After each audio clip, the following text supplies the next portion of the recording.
Hey there, it's Johnny Pace from Westfield High School, class of 2015, and UVA class of 2019.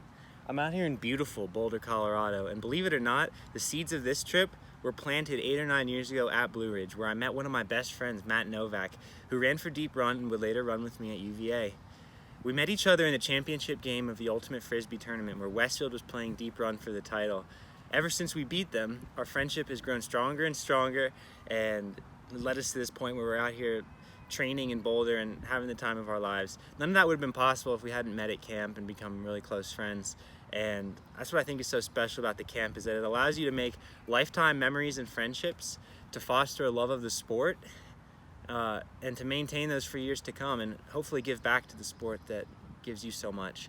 So I'm sad the camp's not happening this year. I know it'll be back soon and better than ever, and will continue to inspire generations of young runners.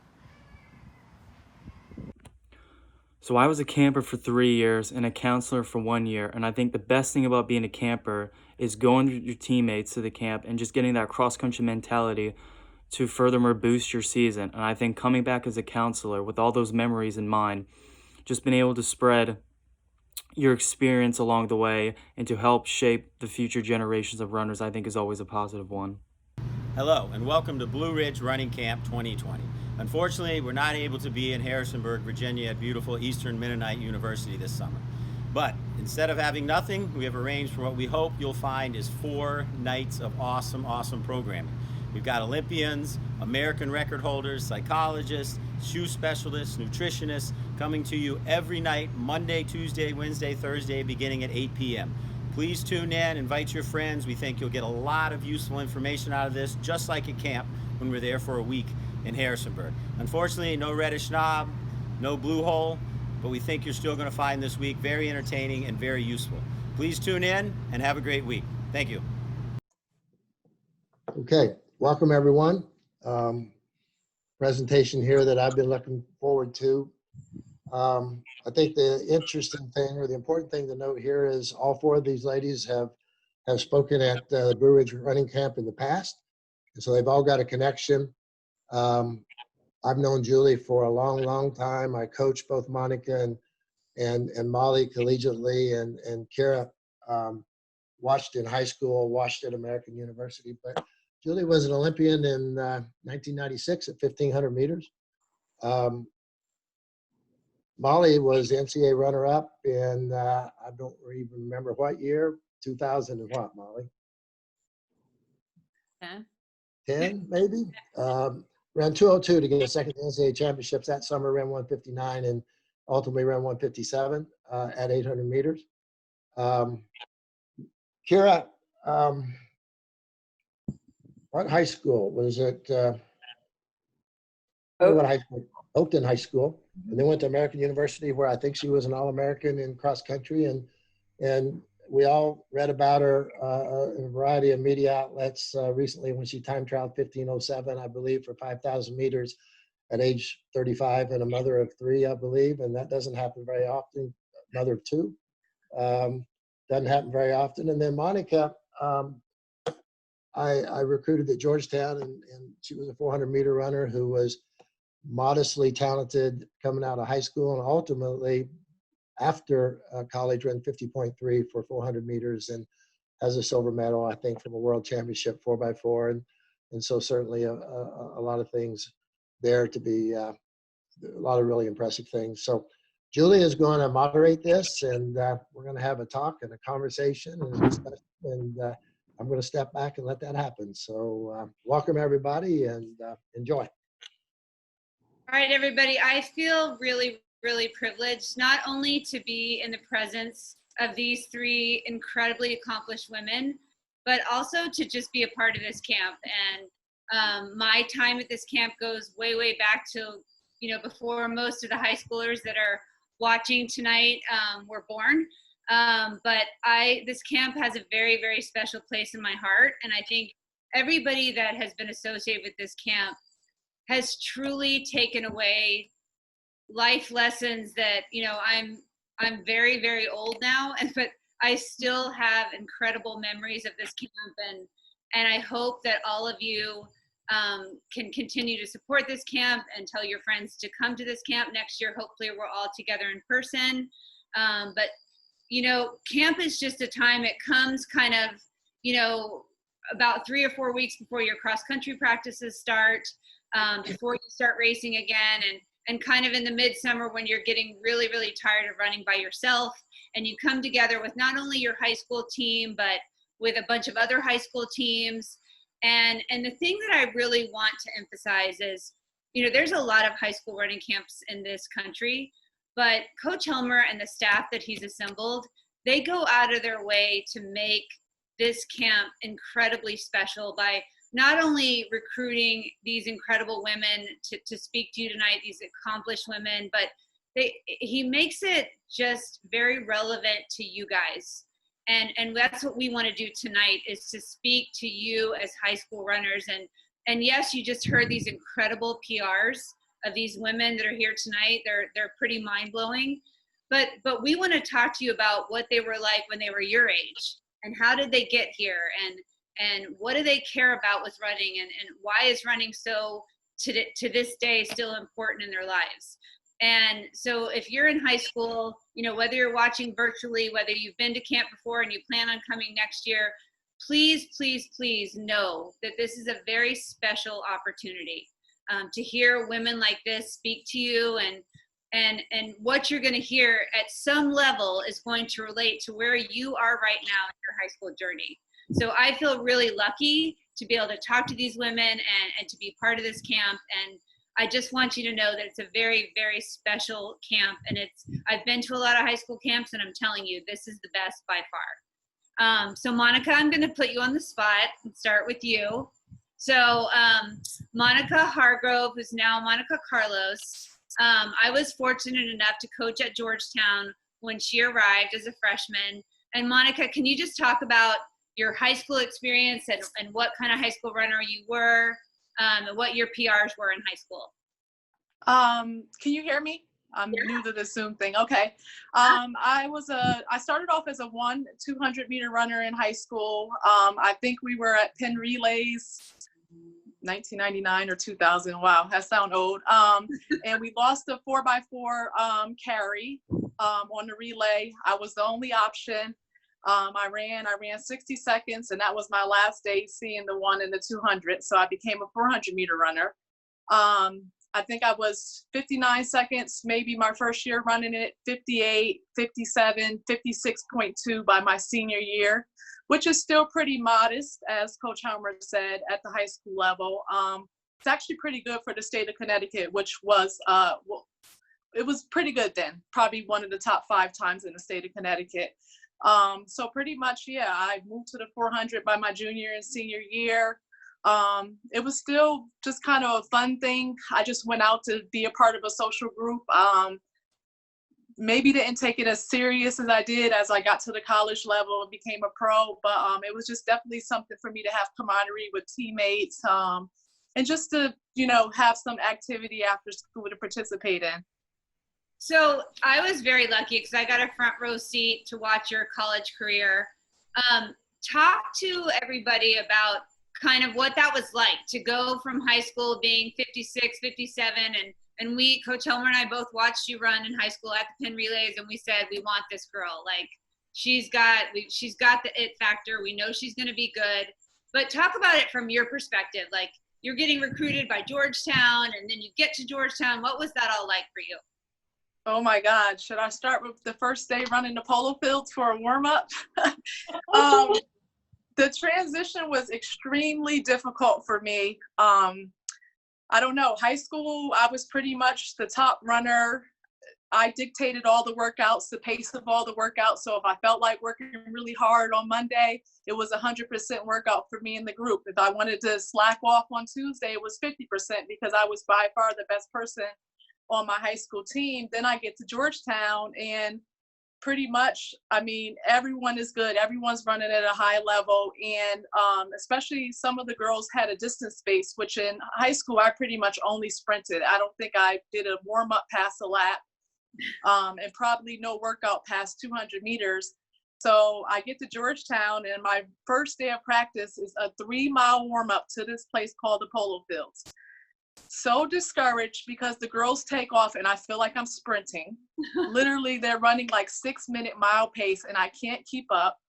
I'm pretty much in tears inside, crying the whole way, like, oh my God. And so I get to Polo Fields and I'm like, oh wow, that was a great workout.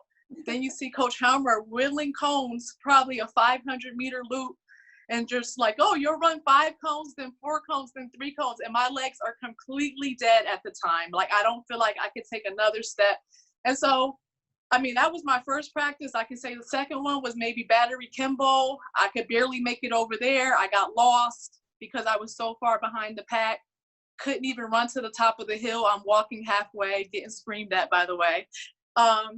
So as you can see, it was a really challenging transition for me. I was very discouraged at times because it just felt like it was impossible. And it took into my junior or senior year to realize that, you know, it's going to be difficult, but I just need to try to get better every day. And that wasn't necessarily my approach when I started my freshman and sophomore year. If I felt like I couldn't make it, I kind of just gave up on the whole entire workout.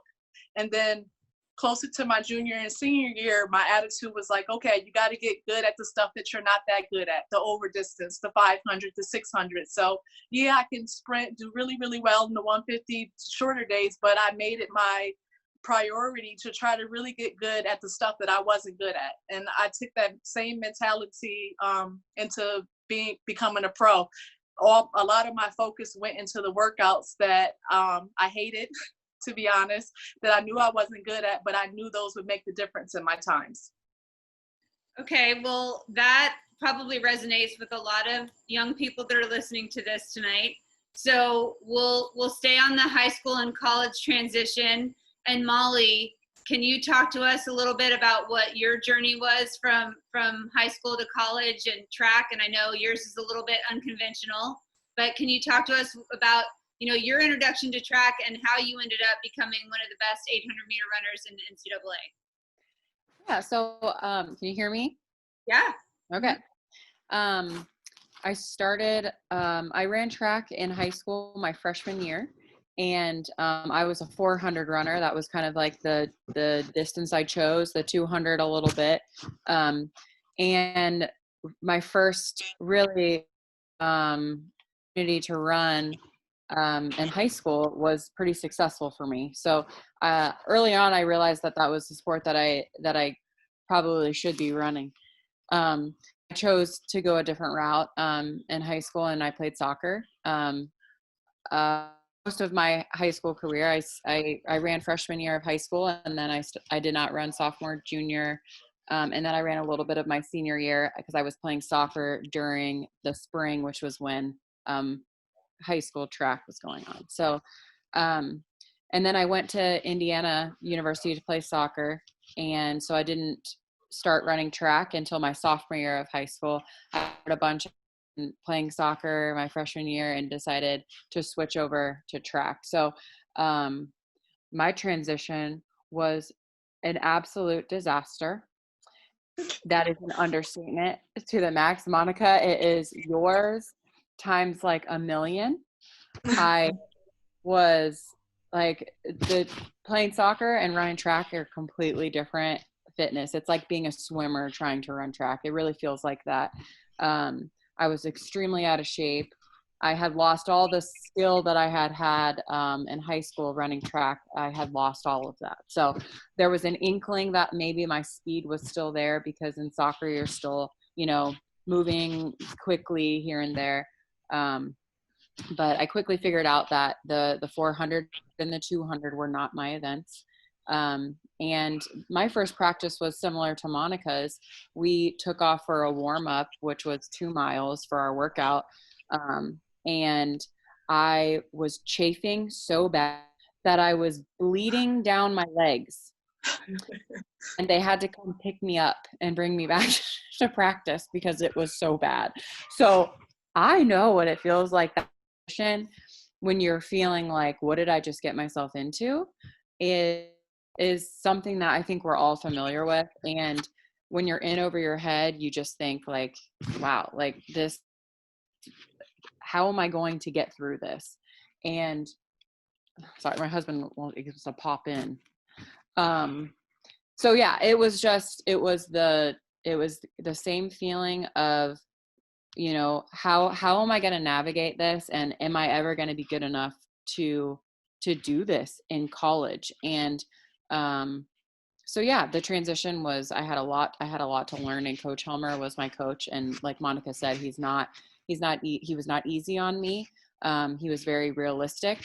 And I think the one thing that I kept in mind through this whole process of transitioning, you know, my soccer to track, was my goals were changing often. And my freshman year, or my sophomore year of college, my goal was just to make it to Big Tens, right? And then it became, well, okay, I made it to Big Tens. My goal next year is to get top 3 at Big Tens. And then it was, well, I'm going to win Big Tens. And then I'm going to make it to nationals, and I want to be an All-American. And my goal, my sophomore year of college, was never in a million years going to be an All-American in track. But, you know, you need to in the order that they need to happen in order to get to that point. And I think that was really the biggest learning curve for me, was, you know, realizing that it wasn't just raw talent anymore that was going to get me to where I wanted to be. It was dedication and commitment to the workouts. So we're definitely establishing a theme here. Keira, now you had a lot of success in high school. You broke 5 minutes in the mile, which is really, really awesome. You were this close to making the Foot Locker Nationals, and I know that not making it was probably a source of motivation. But talk to us about going from Oakton High School to American University and what your transition was like. Yeah, well, first off, I want to just mirror everything that you said in the beginning. Blue Ridge is such a special camp for me. I was a camper there a long time ago. I'm not going to put how many years, 'cause that's going to really date me. But I met my husband at camp when I was there in high school, and we were friends for like a decade before we dated. But this camp is so special to me that I am just so thrilled to be back and to be talking. And it just feels full circle now to be on this end. So it's kind of exciting. So any camper listening, like, you know, this could be any of your paths too. But my transition from Oakton High School to American was pretty smooth. I am a distance runner. So coming in, I knew one of the seniors on the team, and also my high school coach was going to be an assistant coach there. So I feel like I had a little bit of a leg up, but they're really, really patient with me. So my freshman year during cross country, I was taking 2 days off a week, which I don't even think I took that many days off in high school. But the fact that they're really slow and patient, 1 day off completely, 1 day to cross train, I kind of came in and I dipped my toe in the water first. So I had a little bit different of a progression. But it was pretty smooth, which I'm kind of feeling like is a little bit uncommon listening to both of your stories. But also, you know, I was less than 45 minutes from my house. So I was a little bit closer, which provided a little bit of comfort for me. And I had a grandma that lived like a mile down the street. So I feel like I had all these, you know, little special factors that made, you know, American a special choice for me, and it made it neat for an easy transition. Awesome. Well, so we're going to segue a little bit into speaking about these women's career after college. And I know sometimes as a high schooler, that seems so foreign, and you're kind of focused on, you know, your cross country team and your season coming up, and even thinking about running in college for some people is really overwhelming. But the reason I want to transition with these 3 women to talking about running after college is because I want you all to know that, you know, yes, they were very accomplished high school runners, but they certainly weren't, none of these women were, you know, on the cover of Die Stat or like national champions. They were very good. And yes, we saw their talent, and they all accomplished some great things in college. And, you know, what we said is, I think Monica, what were you, 4 or 5 time All-American? Molly, you were an NCAA runner-up, which is incredible. Keira, you were 6th in the NCAA cross-country championship. So they went on to accomplish these incredible things in college. But what I want to hear about is, you guys went on to compete in kind of an unconventional way. We'll get to all of your stories, but you guys went on to compete after college, and you've all faced some pretty big hurdles in life with your running. And I want to talk about that, and I want to talk about where did you find the strength to kind of get up and keep going. So Monica, I know yours kind of starts a little bit early. Can you kind of start talking about, where you found the motivation in college? I know you had some stumbling blocks in college, and you just showed all this incredible potential and had some rough patches. Talk to us about what were those rough patches and how did you overcome them to going on to win a world medal, as a silver medalist in the USA 4x4.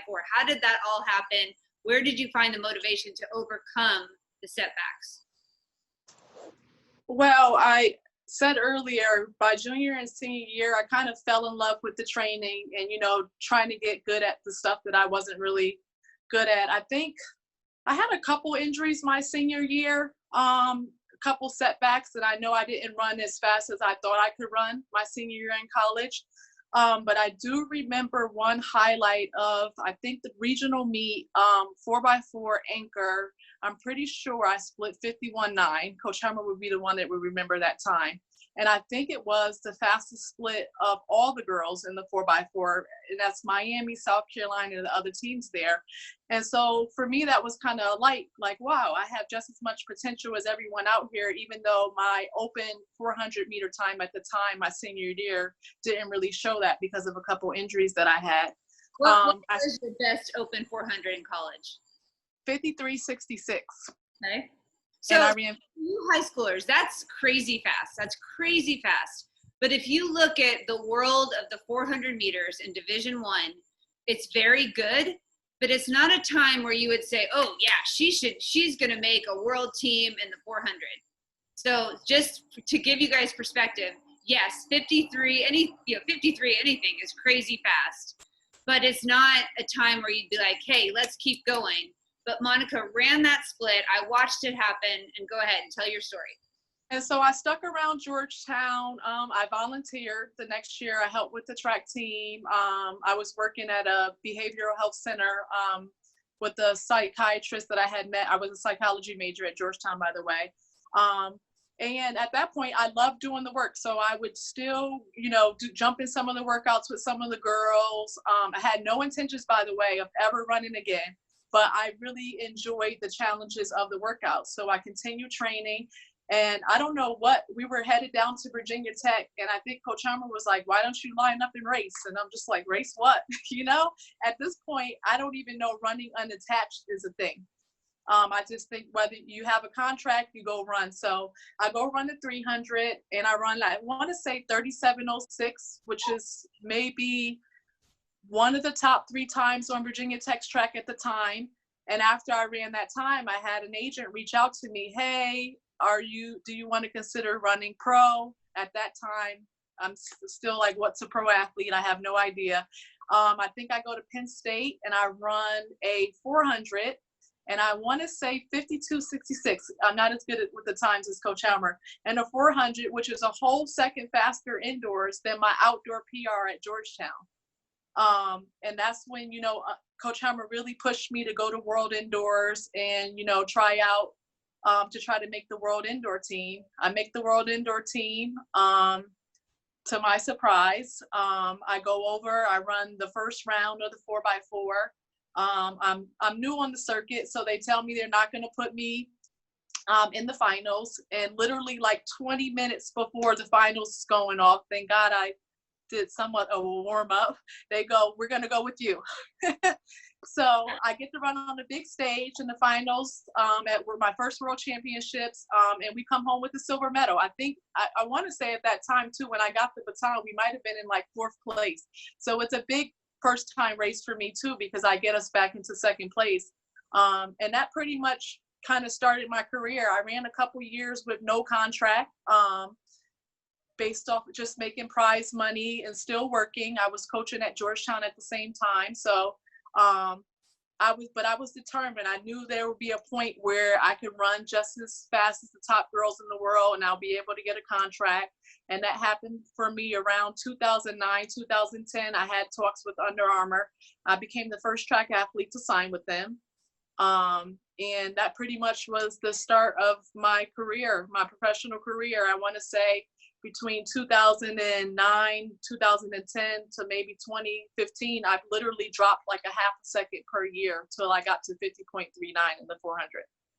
Wow, that's really incredible.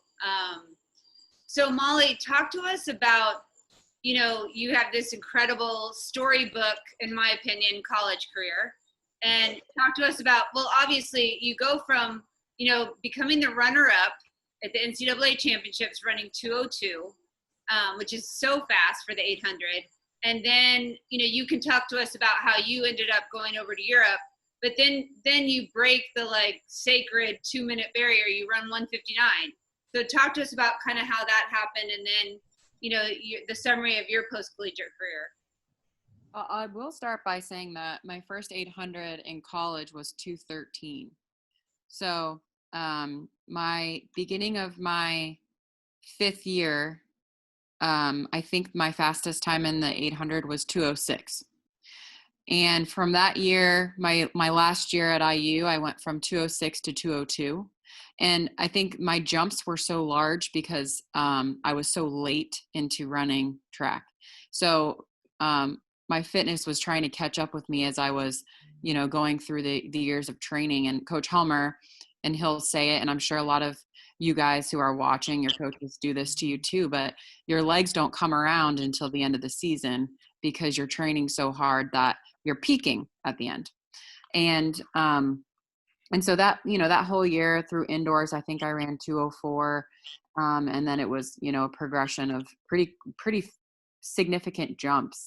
And I went to the national championship and ran 2:02 that year, and it was a PR that day.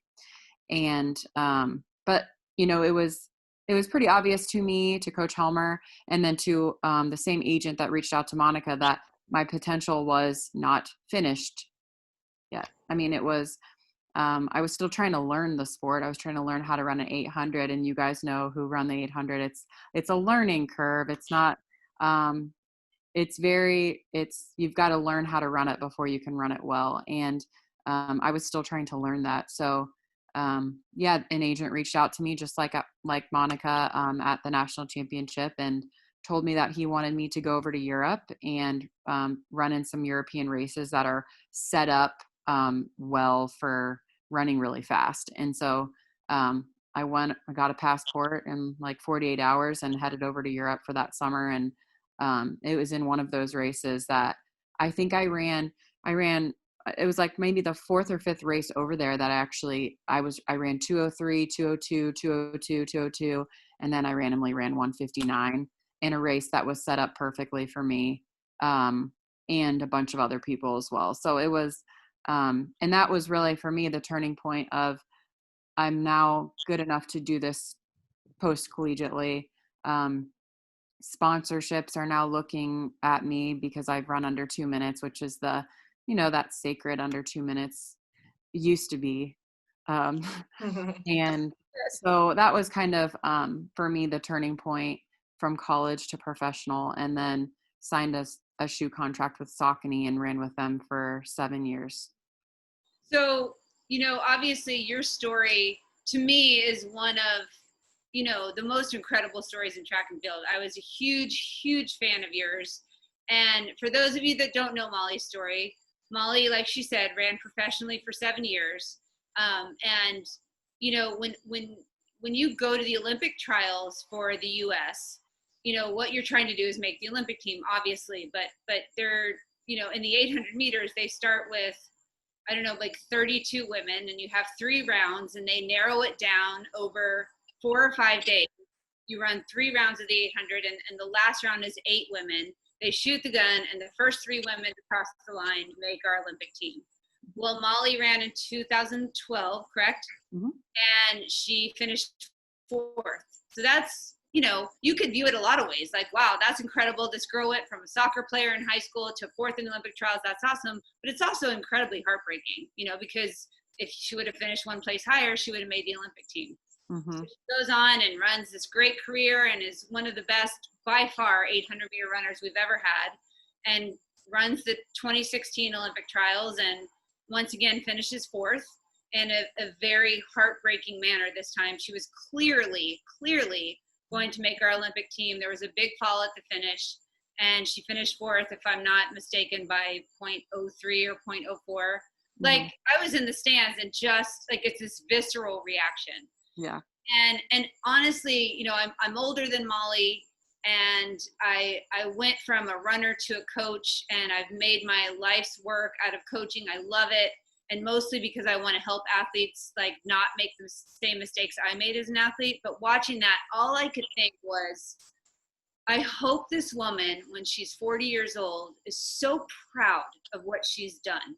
I just hope that for her, because this woman is a rock star. And I can't understand what she went through, but I mean, she'll tell her story, and I want her to. But what she did the next 10 days, I think, after finishing fourth in the Olympic trials for the second time in 4 years, you know, she had to wait 4 years to try it again, finishes fourth again. But Molly, you tell them what happened after that.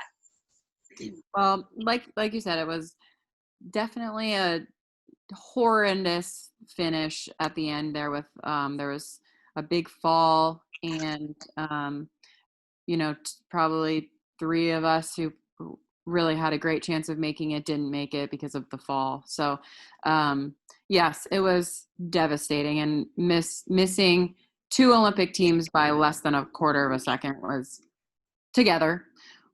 obviously, like, kind of eats you up inside and haunts you. But I mean, Coach Helmer has, I think, probably the biggest impact on me.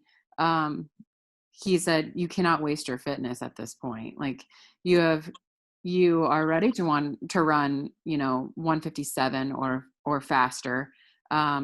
So you can't, you know, you've done all this work, like, go show them, you know, what you could have done at the Olympic trials had this been a different scenario. And so I went to my favorite track in Europe and ran 157 that day. And my previous PR before that was 158. So it was actually exactly a second faster than that, which that year would have gotten, I think, fourth at the Olympics that summer.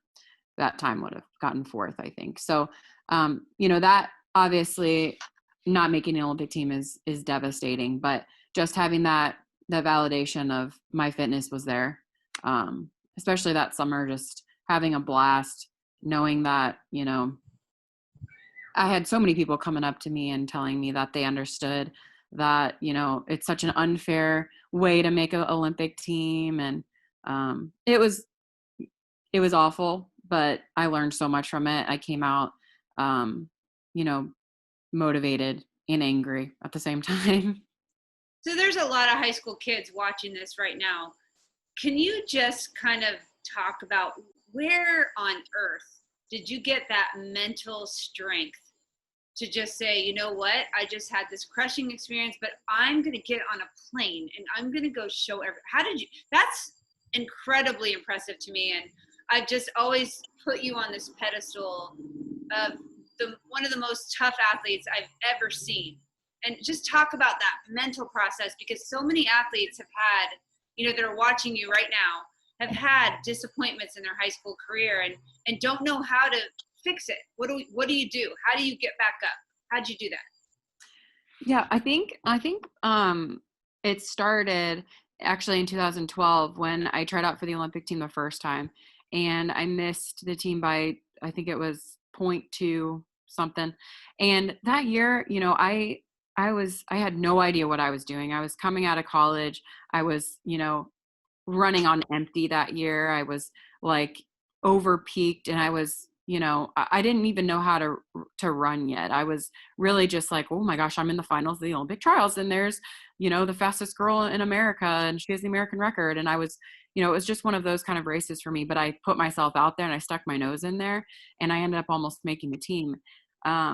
But it was it was shocking because I missed it by that much, but it was also shocking because, I realized how good I was in that moment, and that the next 4 years I was going to be training for the Olympics. And so I saw a sports psychologist, and that was extremely helpful for me. And at first I was kind of like, I don't know. I don't know if I should do that, but really I wasn't in a mental place to move forward with strength, to have courage to do that again. So I think that's where it started. And then after 2016, it was going back to the drawing board, doing the same thing again, and also the support system that you have around you, just motivating you. You kind of forget that happened and you move on. And the biggest thing I took out of the sports psychologist through my professional career was, if you can't control, you cannot control what you can't control. So there's things that are going to happen, whether it's the person standing next to you on the starting line. You can't control how fast they're going to run that day. You can't control what you feel like that day. You might show up on the track and say, gosh, I don't feel like I did yesterday. I wish I could have raced yesterday because I felt really good. Today I don't feel that good. Well, you can't control that right now. And for me, having that, knowing that I can't control what anybody else is doing. I can't control the conditions. I can't control if it's raining. I can't control if my legs hurt, if I'm tired, if I ate too much lunch and I feel like I'm going to puke. Like I can't control any of that right now. And I also can't control when I miss the Olympic team by 4/100ths of a second. So for me, that takes a lot of anxiety out of, my mentality of things. And getting on a plane was easy. I mean, it was hard to see people around me who kept bringing it up, but, I couldn't control what had happened that day. And all I could do was, prove to myself that I should have been there. So. Well, you make it sound easy, but that was incredible to watch from afar. And that was I think coaches collectively were just proud of you, because that's incredible. You really do make it sound easy, and I know it had to been extremely tough, but that was awesome. And hopefully you guys watching can take the logical approach that she had when things don't work out, like just get back up and go for it. And Keira, you kind of have a really interesting story too. So I know that, like we said, you were 6th at the NCAA cross country championships. That was your senior year, right? And so all this momentum and all these reasons, these real valid reasons to keep running after college. And I know you wanted to do that, and I was kind of there. I saw you and did some runs with you. But talk to us about kind of how that sort of didn't work out the way you thought it might. So after college, I just knew I wanted to keep running. It was, and it was my passion, and I knew there was so much more that I had done. So I joined a team in the DC area, and I kept training. And things were going really, really well at first. I was 5th at the indoor nationals and ran 4:38 for the mile. And so that was, that was an improvement from college. So I felt like I was moving in the right direction. And then I just started getting these chronic injuries in my foot. I would just get these stress fractures after stress fractures. And finally, a doctor figured out that because I had 2 bones that were connected that shouldn't have been, it was putting stress on all the other bones in my foot, and I was having lots of injuries. So the only way to fix that was for surgery. And at the time, my surgery or my insurance wasn't covering it. So it kind of, in a way, I felt a little forced out of running, which was really, really hard for me. I always tell people I felt like running broke up with me, and I was kind of mourning this decision that my heart wasn't there. I didn't want to leave, but there really at the time was nothing that I could do to get better. So, I quote unquote retired from running, and just started my life after that, the next chapter. I seriously hung up my spikes, and I not only was a mourning the loss of running, but I had to accept that there were all these goals that I had that I didn't reach either. And, so I also then started working a normal job with, normal job with people. And I was now Keira the runner that didn't run. And that was a really, really weird transition for me because it's still, I was obsessed with running and my passion was there, but I couldn't do it for a while. So that was a tough time of my life, but I got a really great job. And, I with in IT, and that's what I studied. I did computer science and math in college. So I got an IT job, and my company had really great insurance. So I was finally able to get that surgery. But then by that point, I'd already kind of healed and moved on. So I just felt like I kind of felt like that part of my life was over. So I just started, like I said, the next chapter. I got married, I had kids, and in an effort just to lose weight and just have something as a mom, that was started running again for fun. And it was, my first goal was just to complete a 5K. And I did that. And then I was like, well, maybe I can start winning these like local 5Ks with, 100 some people. And I started winning those. And then I was like, well, maybe I could do a marathon. And I jumped into a marathon, and I was 2 minutes off the Olympic time. And I had never qualified for Olympic trials. Now all of a sudden I'm 2 minutes away. So that kind of like, after that race, like a light bulb went off, and it was like I'm improving now. And like, this is a very non-traditional path. Like, the two women that spoke before, they went right from college into this professional career. And I took kind of the long scenic route. But yeah, all those things were back on the table. So I'm like, why? I've always been sad that I didn't hit those goals. And I felt like there's so much potential that I didn't get to see in my first round. So I decided just to put my head back down and just start training my butt off. And so I was training for the Olympic marathon trials, and I ran another marathon and qualified. And then I just kept running more. And eventually I make it to the trials, the marathon trials, and I finished 15th overall as a 35-year-old mom with 2 kids. And I'm, not, I don't have any supporting me. I have a full-time job now.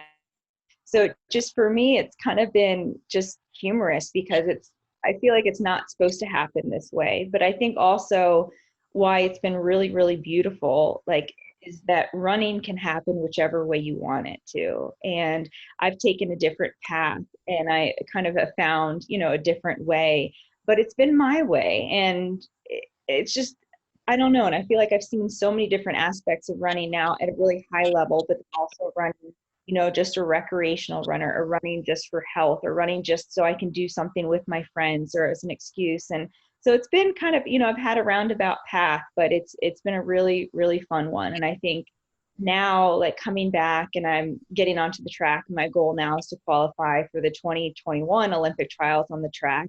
I feel like I'm doing this in a way to kind of, represent that everyone's running journey is their own personal journey, and you can set your own goals, and you can go your own path, and you can have your own way. And it doesn't have to be, textbook, but, you got to find a really strong why. And I think, Monica, you were kind of saying this, like, why do you want to keep going? And I think everyone's why can be very, very different. And now my why is to kind of stick it to my, my college self, that all those goals that I didn't hit the first time now are back on the table, and I get a second shot, which is just been a really fun, special thing. So sorry, I know I'm kind of rambling about it, but I've had a very different path than Molly and Monica. So. Well, you're being very modest, because 15th at the Olympic trials in the marathon is incredible for somebody that was away from the sport for a long time, because the marathon takes years and years of aerobic development, and you didn't necessarily have that traditional buildup, which is incredible. But now recently, and all of our high schoolers can relate to, COVID throwing this huge wrench in our plans, but you didn't let that stop you. You've run some incredible virtual races, I guess, and you've run time trials. And you guys, this woman just ran 15:04 for 5,000 meters in a time trial with her and a pacemaker. For those of you that don't know what that means, you high schoolers, so she ran 4:56 in high school for the mile, okay? So a couple of weeks ago, she ran 3 miles at 4:48 pace and did qualify for the Olympic trials if they were held, which they are not. And then last weekend ran 32:33. Is that right? Am I saying that right? 32:33. Yeah. Mm-hmm. Like some crazy 10,000 meter time, again, in a very low key race with not very many participants. And I know this woman she is so competitive. If these were real races, she'd run much faster. And what she's done is incredible. And what all these women have done is incredible. And I'd like to hear from all of you, talking to these high school athletes who have these big dreams that maybe have had some stumbling blocks. What do you guys have to say to them? Because you've all had your own stories, you've all had your own adversities and your own way to get things, and these huge things thrown in your path. What's your advice to these high school kids? How do you deal with adversity? I'll start if that's okay. I think like my path has been like very strange, like I've told you before, but coming back for a second time now, like I've learned the first time I set really big goals and I failed and I was okay. I was able to pick myself up. I moved on. I still lived a really happy life. Like I was okay. And now the second time that I'm back and I'm competing at an elite level, I know what it feels like to fail. And I want to fail.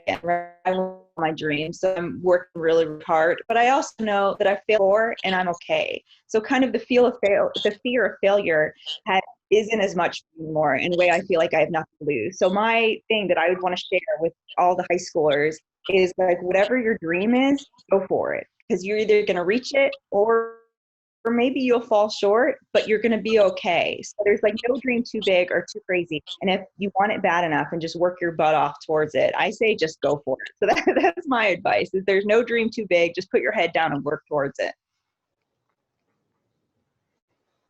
Monica? Molly?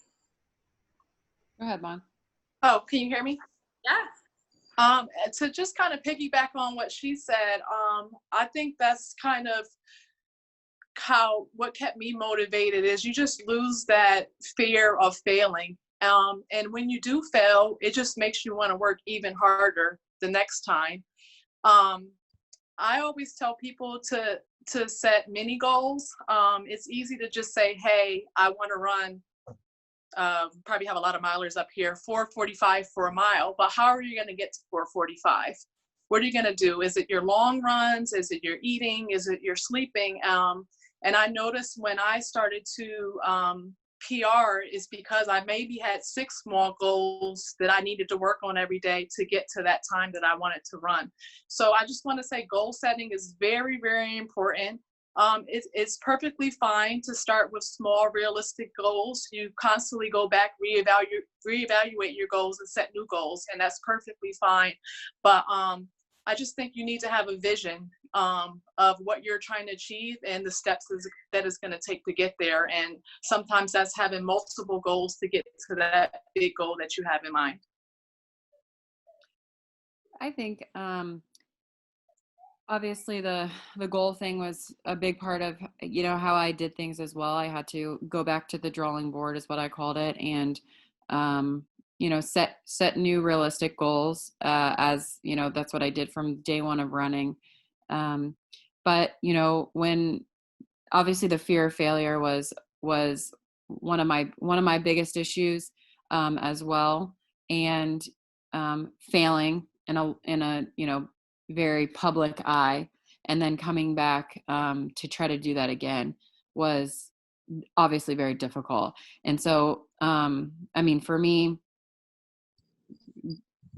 not being able to control the things that have happened was really, really good for me. And I think it definitely translates to people that are watching, just like showing up to the track and worrying about everything that you can't control sometimes brings so much anxiety that it takes away from your performance. And I think I stress that to so many people when I talk to a lot of high school teams and college teams alike. A lot of people get, and me included, it took training my mind to get over that before I had optimal performance with optimal anxiety, because it really does go in a bell curve. So if you're extremely not anxious, then you're going to underperform. If you're extremely over anxious, you're going to underperform as well. But if you're right at that right sweet spot and you can get your mind to the point where you say, I've like I am picturing myself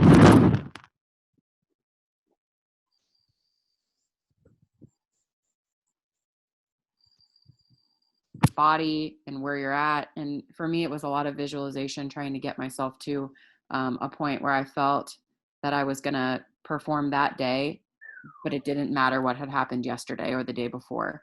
And then your support system, I think, is going to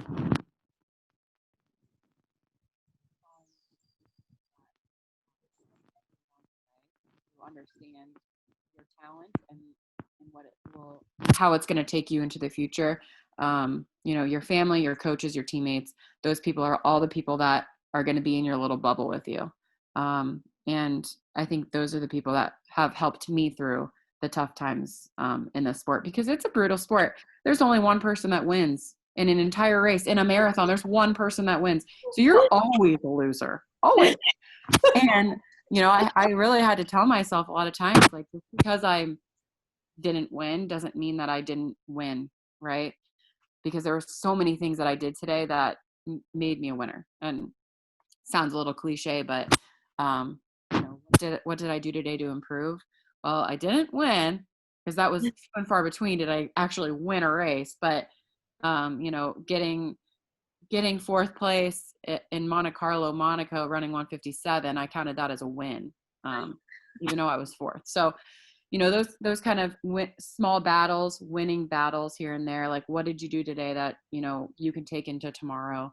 You know, stuff like that. Just having a positive mindset, just, you know, even if like you're not facing reality for a second, you know, if it gets you to that line and gets you to a good place mentally, I feel like that is really, really important. And it's something that I wish that I learned in high school, because I was crippled by anxiety of the fear of losing to people. You know, what's her PR? What's her PR? You know, that ate me alive. And I was wasting so much energy on stuff like that absolutely had nothing to do with me and my performance on the track. Well, I think it's really incredible that you know, these three women with these incredibly like outer world PRs, you know, are sharing like real world experiences that all high schoolers can learn from. And just really quick, we only have a few minutes left, but if you guys could just in 10 seconds give us your best Blue Ridge camp memories. Monica, go. Reddish snob. I had to do intervals on the way up. 1 minute on, 1 minute off to make it to the top. Couldn't run 2 miles straight, even right before my pro year. But I made it the 2 mile loop. Keira. I mean, it's the moment that I saw my husband, and I know that's like not translatable, but he was dressed in like a laundry basket over his head, and he was pretending to be like a knight, but with all these like laundry baskets. And I think he might have been in the fountain having like a pretend like sword fight. And I saw that person, and I thought, like, he's pretty cool. My children. Yeah. I don't know, but also I love the downhill tempo day. That was my favorite. The downhill running. Gosh, that was.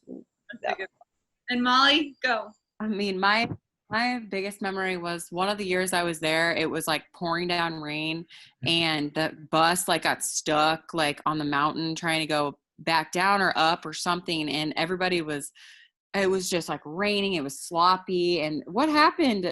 I feel like someone has to know what happened. Something got stuck on the hill. I don't know. The bus is no longer on the hill, so that's all that really matters on that. Before we start really wrapping things up, I just have a closing question for actually all four of you, ladies, and wonderful job. And so this is for both, Julie, Molly, Keira, and Monica. Right now, we have a lot of high school students and high school coaches that are kind of in uncertain times during this COVID-19 crisis. So, virtual learning, training, seasons are in doubt. When seasons might happen. Really quick, a minute or less. What advice and what things would you recommend that the high school athletes out there do? The high school coaches, from a mental standpoint, physical standpoint. What are some recommendations and thoughts that you have that you can offer to these high school athletes and coaches regarding what we're going through right now regarding the coronavirus and training and being an athlete? Well, I guess we'll start with Julie, then we'll go Molly, Keira, and then Monica, and then we'll wrap things up. I think it's been a real challenge as a coach. I have a lot of athletes that are hoping to get going racing again. And I think, as runners, we're type A, we're very, goal oriented, and the goals keep, becoming snatched away or postponed. And that's really difficult for, highly driven people to wrap their head around. And I think number one is, be easy with yourself. If you have days where the motivation may be lower than normal, or you're kind of figuring out like, why do I even want to go out for a run? Be gentle with yourself. I think that's okay. And I think even the best runners in the world are experiencing that at times, but also find within yourself something to get you out the door. What can I get better at? I think Molly alluded to that. What can I get better at right now? Like maybe my tempo runs are my weak spot. I'm going to really work on those right now. I don't know when I'm going to race again, but this is something I'm not very good at. I don't like, but I'm going to get better at them. Or maybe it's my strides, or maybe it's, running 6 days a week when I'm supposed to, something that maybe you're not very good at. Let's just pick that and tackle that and know that, any thought that comes into your head, whether you're not very motivated or you're mad or you're frustrated, just be gentle with yourself and know that this is unprecedented times, and it is okay. But really try the next day to reframe and say, okay, yesterday was a bad day, but I'm going to find something to work on today, and I'm going to focus on that. Molly? Yeah. I think just like you said, Julie, a lot, especially when you're trying to run at a high level, being very regimented and having, just being in control and having that type A personality of, I need to do this every day. I need to do this every day. I need to do this every day. For me, I was thinking about it actually like a couple weeks ago when I was just like, what would I have done in 2016 if this would have happened in my season, right? Olympic year, when you're literally in the best shape of your entire life, or leading up to that. And I know Coach Helmer's doing this with his college kids, but I think it's important to try to keep everything the same, to try to imagine that this is a normal year and go through the normal steps of a season as much as you can, so that this doesn't affect what's going to come next year. That this season you can actually act like it's a normal season. And, I know Coach Helmer is having his athletes, time trial and actually virtual race and stuff like that, so that he can kind of mimic a normal season, so that the athletes, your body remembers what you're supposed to be doing in the months of July, May, June, July, whatever the end of your season is. And, for me, I think keeping the same mindset and really start trying to keep things consistent, so that your base starts at the same time and then you feel the same way as you normally do in the fall leading up to a season. I think for a lot of high school students, just, you've done it so many years the same. And I think keeping it consistent can only help you. Keira?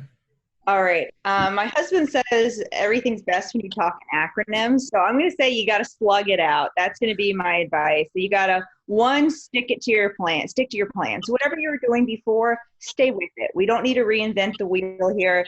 Stick to what you were doing. So if you're in summer base training, stay like that. You don't need to completely rewrite the plan, to stick to what you're doing. Next, L, you're going to have to love it. Okay. Find new ways to love running, whether you're doing a different trail or listening to music or running with a different thing or trying different workouts.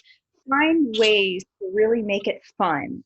Because if you're not having fun, it sucks. You got to set goals too. So find new goals during these times, without races. I've been doing a lot of time trials or virtual races or mileage goals or trying to hit a longer run or to do, so find those goals, big or small, that you can still work towards these times, because when you're just running aimlessly, it's a little bit hard. And then G, I'm going to say, get after it early. So the longer you put off your run in your day, the less likely it's going to happen. And you feel so much better the earlier it is, and especially when it's so hot the way that it's done. So my advice for this is to slug it out. We're going to get through this. Keep your head up and just keep the pedal to the metal. Nice acronym. Monica? I really think, and I think Molly said this, just keeping your routine during this time is really, really important. Obviously, training has a cumulative effect. So all the work you're putting in now is going to pay off. Taking off is not going to solve the problem. And you need to be goal oriented. Obviously, I'm a goal oriented person, and I think this is the time where, and I think Julie said this, and I said this when I spoke earlier, maybe the over distance, or maybe the long runs, or maybe sprinting that you're not particularly great at, maybe you take this time to spend a little bit more time focusing on getting better at those part of your that part of your training. So when you do get the lineup again, you're stronger in those areas. But like, keep the routine, keep setting goals for yourself. Oh, sorry. Can you guys hear me? My camera went off. Hello? Yeah, we can see you now. Oh, sorry. My camera just went off. Keep your routine, keep setting goals. You have coaches, you have friends, you have support groups that are here for you. We're all kind of going through this together, whether it's me as a mom, trying to find motivation because I don't have my normal, routine every day. And so it was important for me to even still, set my goals and make sure I'm working towards those every day to kind of stay motivated. So just keep moving. Well, ladies, I just wanted to say thank you for taking a little over an hour to spend your time with the campers of Blue Ridge Running Camp. Just on a personal note, for those of you who don't know, my father was the track coach at JMU, where Julie spent her college career, and I was very inspired when she made the Olympic team back in 1996. That was a very a good moment, not just for Julie, but I said I actually know an Olympian. So that was something that I was proud of, seeing her career growing up, and that was something for the moderator there, Julie. You've always been an inspiration to many people, and including myself, from a very young age and to the present time. So you never know when those moments to interact with your inspiration will come, and this is certainly one opportunity for that. Ladies, like I said, Julie, thank you for doing a great job at moderating this panel. Molly, Keira, and Monica, thank you for your time that you've given to the Blue Ridge Running Camp, and we definitely look forward to having you continually involved with camp. And just wanted to say thank you, and we will definitely talk more soon. Thanks for having me. Bye. Thank you so much. Thank you, everybody. Have a good night.